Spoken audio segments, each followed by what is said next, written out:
Որպեսզի հասկանալի լինի, թե ինչքան է բարձր Շիրակի մարզի բնակչության աղքատության ցուցանիշը, Էթնոաշխարհագետը նախ ներկայացնում է աղքատության մակարդակը ամբողջ աշխարհում։ Համաշխարհային տվյալները այնքան էլ թարմ չեն։ 2017 թվականի ցուցանիշներից է խոսում մասնագետը։ Հավելում, աշխարհի աղքատ բնակիչները շատացել են։ Ամբողջ աշխարհում բնակչության աղքատության մակարդակը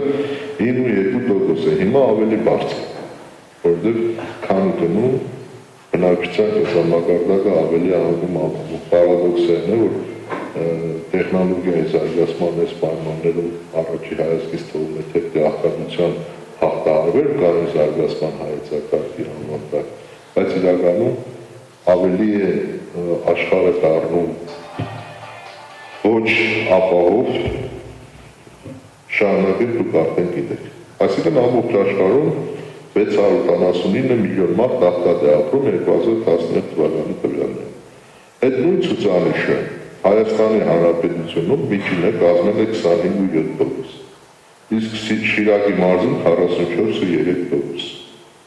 Բոյաջյանը Շիրակի մարզի բնակչության աղքատացման մի քանի փուլեր է առանձնացնում։ Առաջին փուլը թվագրվում է 1988-ից 1991 թվականներին։ Սա այն ժամանակահատվածն է, երբ բնակչության աղքատացման սկիզբը դրվեց։ Շիրակի մարզի նյութական ամենամեծ կորուստները 88-ի աղետի հետևանքով էին։ Նյութական այս կորուստներին հետո գումարվեցին մասնավորեցման տարիների հետևանքները, երբ արդյունաբերական գործարանները մասնավորի ձեռքն անցան, ապա դադարեցին աշխատել ու մաս-մաս վաճառվեցին։ Ու հիմա առանց արդյունաբերության Շիրակի մարզում տնտեսական գործունեության որևէ ոլորտ լուրջ արդյունք չի կարողանում ապահովել։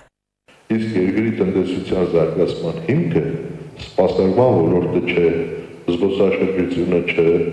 բանկերը չէ, նրանք օժանդակող ճյուղերն են։ Տնտեսության զարգացման հիմքը այն ասյունը դա արդյունաբերությունն է,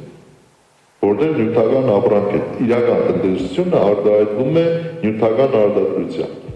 Աղքատության բարձր ցուցանիշն էլ իր հերթին հանգեցնում է ժողովրդագրական պատկերի փոփոխության, բացասական դինամիկայով։ Սոցիալական խնդիրները հոգալ չկարողացող ընտանիքները արտագաղթել են մշտական կամ ժամանակավոր։ Ժամանակավոր կամ սեզոնային միգրացիայի արդյունքում ըստ Բոյաջյանի որոշակի ժամանակահատվածում հնարավոր է եղել աղքատության ցուցանիշը փոքրինչ նվազեցնել։ Խոսքը արտագնա աշխատանքի մեկնողների ուղարկած տրանսֆերների մասին է։ Աղքատության հաղթահարումը արդեն ասացի, այդ տրանսֆերներն են, որ ուղարկվել է Հայաստան։ Եվ այստեղ մի առանձնահատկություն էլ եմ ուզում նշել։ Մեր պետական սեկտորում աշխատողների աշխատավարձը ավելի բարձր է, քան մասնավոր սեկտորում։ Երևան քաղաքում հակառակն է։ Մասնավոր սեկտորում աշխատողների աշխատավարձը ավելի բարձր է, քան պետական սեկտորում։ Այսինքն չեն ուզում գնալ պետական սեկտոր, ոնց որ տարբեր հանրապետություններում լինենք։ Ինչպես Արիստոտելն է ասել, եթե դուք ձեր երկրում ունեք փոքրաթիվ աղքատներ, փոքրաթիվ հարուստներ եւ մեծաթիվ աղքատներ, ուրեմն դուք ունեք երկու պետություն՝ հարուստների եւ աղքատների։